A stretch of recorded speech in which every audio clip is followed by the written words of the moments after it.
चला डॉक्टर बाबासाहेब आंबेडकर यांचा महापरिनिर्वाण आज दिवस आहे, तुम्ही सुद्धा अभिवादन करण्यासाठी आलेला आहात, काय सांगा? महामानव परमपूज्य भारतरत्न डॉक्टर बाबासाहेब आंबेडकरांच्या महापरिनिर्वाण दिनानिमित्त आज इकडे लाखो बांधवांसोबत मीही बाबासाहेब आंबेडकरांना त्यांच्या पुण्यस्मृतीस अभिवादन करण्यासाठी इकडे उपस्थित आहे। ज्या व्यक्तिमत्वानी, ज्या महामानवानी या देशातील गोरगरीब जनतेच्या हक्कासाठी आपलं संपूर्ण आयुष्य अर्पण केलं, या देशाला संपूर्णपणे यशस्वी करण्यासाठी जगातलं सर्वोत्कृष्ट संविधान प्राप्त करून दिलं, अशा लोकनेते महामानव भारतरत्न डॉक्टर बाबासाहेब आंबेडकरांप्रती आपली श्रद्धा, आत्मीयता आणि अत्यंत महत्त्वपूर्ण असणाऱ्या अशा व्यक्तिमत्वास अभिवादन करण्यासाठी मी आज माझं भाग्य समजतो की इकडे उपस्थित राहून त्यांच्या पुण्यस्मृतीस अभिवादन करू शकलो। सर, उद्यापासून अधिवेशन जे आहे ते नागपूरमध्ये सुरू होत आहे, मोठ्या प्रमाणात विरोधक सुद्धा आक्रमक असणार आहेत, संपूर्ण सगळं जे आहे ते सांभाळण्याची जबाबदारी तुमच्यावर असेल, कशा पद्धतीने कामकाज उद्यापासून सुरू असेल? हे बघा, सभागृहाचं कामकाज असो अथवा देशातलं शासन चालवण्याचं काम असो अथवा राज्यात शासन चालवण्याचं काम असो, हे सगळं परमपूज्य डॉक्टर बाबासाहेब आंबेडकरांनी दिलेल्या संविधानाच्या आधारावरतीच चालतं। त्यामुळे आजच्या या पावनदिनी मी आपणा सर्वांना आणि राज्यातील जनतेला आश्वासित करू इच्छितो की सभागृहाचंही कामकाज संविधानाने दिलेले जे नियम आहेत, संविधानाने दिलेल्या ज्या तरतुदी आहेत त्याच्या अनुषंगानेच चालेल आणि कुठेही या संविधानात दिलेल्या तरतुदी अथवा त्यातून निर्माण झालेले नियम ह्यांची कुठेही पायमळणी होणार नाही, हे करून घेण्याची जबाबदारी माझ्यावरती आहे आणि मी आपल्याला आश्वासित करतो की नियमानुसार सभागृह चालवलं जाईल। आणि शेवटी आपण बघितलं तर राज्याची जनता या संविधानावरती विश्वास ठेवते आणि त्याच संविधानाची शपथ घेऊन सर्व विधिमंडळ सदस्य सभागृहात काम करत असतात। त्यामुळे या संविधानाचा आदर राखत काम केलं जाईल असं मी आपल्याला आश्वासित करतो। अधिवेशन दुसरीकडे सुनावणी, असं दुहेरी काम जे आहे ते तुम्हाला पार पाडावं लागणार आहे, कसं नियोजन असतं? हे बघा, आपल्या सर्वांनाच माहिती आहे की अपात्रतेसंदर्भातला निर्णय हा लवकरात लवकर घेण्याचा माझा प्रयत्न आहे। सुप्रीम कोर्टाने पण ह्याविषयी 31 तारखेपर्यंत निर्णय व्हावा अशी इच्छा व्यक्त केलेली आहे आणि स्वाभाविक आहे, माझा पण हाच प्रयत्न आहे की लवकरात लवकर हा निर्णय व्हावा आणि म्हणूनच अधिवेशन असतानाही अधिवेशन काळात, संपूर्ण अधिवेशन काळात ह्या अपात्रतेच्या याचिकांवरती सुनावण्या घेऊन निश्चितपणे लवकरात लवकर मी निर्णय घ्यायचा प्रयत्न करणार आहे। आणि आपल्याला माहीत आहे, ह्यापूर्वी पण गेले जवळजवळ महिनाभर सातत्याने मॅरेथॉन हिअरिंग्ज आपण घेतलेल्या आहेत। त्यामुळे आपल्यामार्फत राज्याच्या जनतेला पण आश्वासित करतो की लवकरात लवकर या विषयातला निर्णय होऊन संविधानामध्ये प्रणीत ज्या तरतुदी आहेत त्याच्या अनुषंगानेच कायदेशीर निर्णय होईल। अध्यक्ष, हिंदी में जानना चाहेंगे, आज बड़ा दिन है देश के लिए, आज मौजूदा जिस तरह के हालात में बाबा साहब की कितनी ज़रूरत है?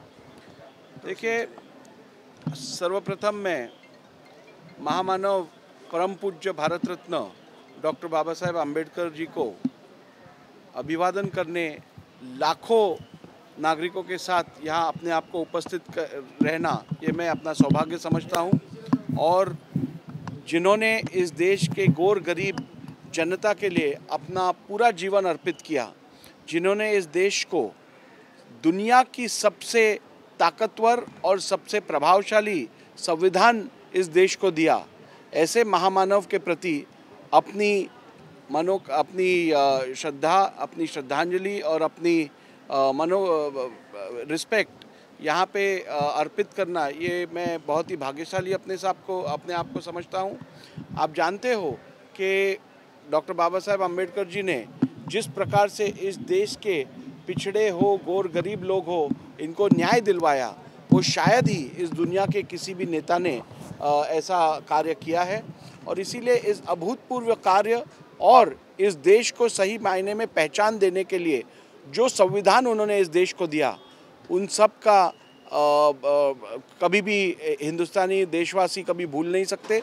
और हमें अभिमान है कि हमारे बीच हमारे नेता आदरणीय परम पूज्य भारत रत्न डॉक्टर बाबा साहेब आम्बेडकर जैसी व्यक्ति हमारे भारत देश से जुड़ी हुई है और ये हमारे लिए सबसे अभिमानपूर्वक ऐसा क्षण है। बतौर विधानसभा अध्यक्ष सदन की गरिमा आपने हमेशा बना के रखी है। कल डीएमके के एक सांसद ने संसद में खड़े रहकर गौमूत्र वाले राज्य कहकर अपमान किया था।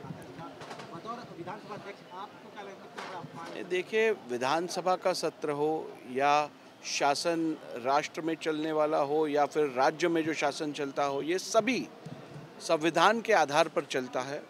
मैं आज विधानसभा अध्यक्ष के रूप में काम कर रहा हूँ, वो केवल डॉक्टर बाबा साहेब आम्बेडकर ने दिए हुए संविधान के वजह से इस पद पर काम कर रहा हूँ और हमें संविधान में दिए हुए प्राविधानों का यदि हम आदर नहीं करते, यदि अनकॉन्स्टिट्यूशनल और अनपार्लियामेंट्री प्रैक्टिसेस अडॉप्ट करते हैं, तो मैं समझता हूँ ये संविधान का अनावर करना है, संविधान को अपमानित करना है।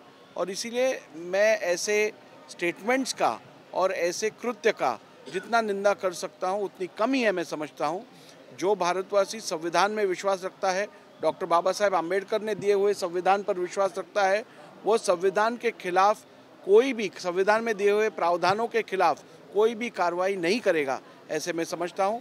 मैं आपके द्वारा देश के और राज्य के पूरी जनता को ये आह्वान देना चाहता हूँ कि संविधान में जो प्रावधान है, डॉक्टर बाबा साहेब आम्बेडकर जी ने जो संविधान हमें दिया है, उसका आदर रखते हुए ही हमें अपना आचार विचार रखना चाहिए।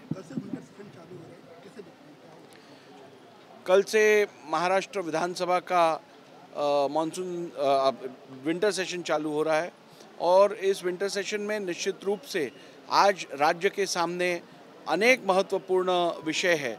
उन सभी विषयों पर चर्चा होना अपेक्षित है और ये सकारात्मक चर्चा महाराष्ट्र के जनता के हित में होगी। ये काम पूरा करने की जिम्मेदारी मेरे ऊपर है। आपके द्वारा मैं राज्य के सभी पूरी जनता को यह आश्वासित करना चाहूँगा कि हम इस सत्र में कोई भी समय खराब न करते हुए हम प्रभावशाली रूप से इस सत्र को चलाएंगे और महाराष्ट्र की जनता को जो न्याय अपेक्षित है वो उनको दिलवाएंगे।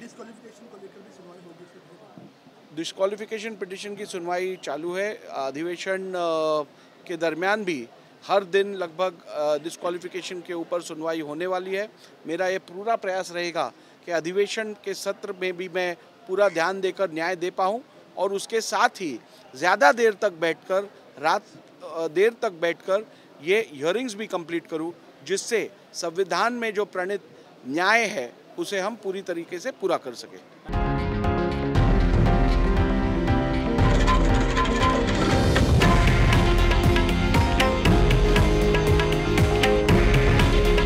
हे आहे देशातील नंबर 1 न्यूज नेटवर्क आणि आपण पाहत आहात TV9 मराठी।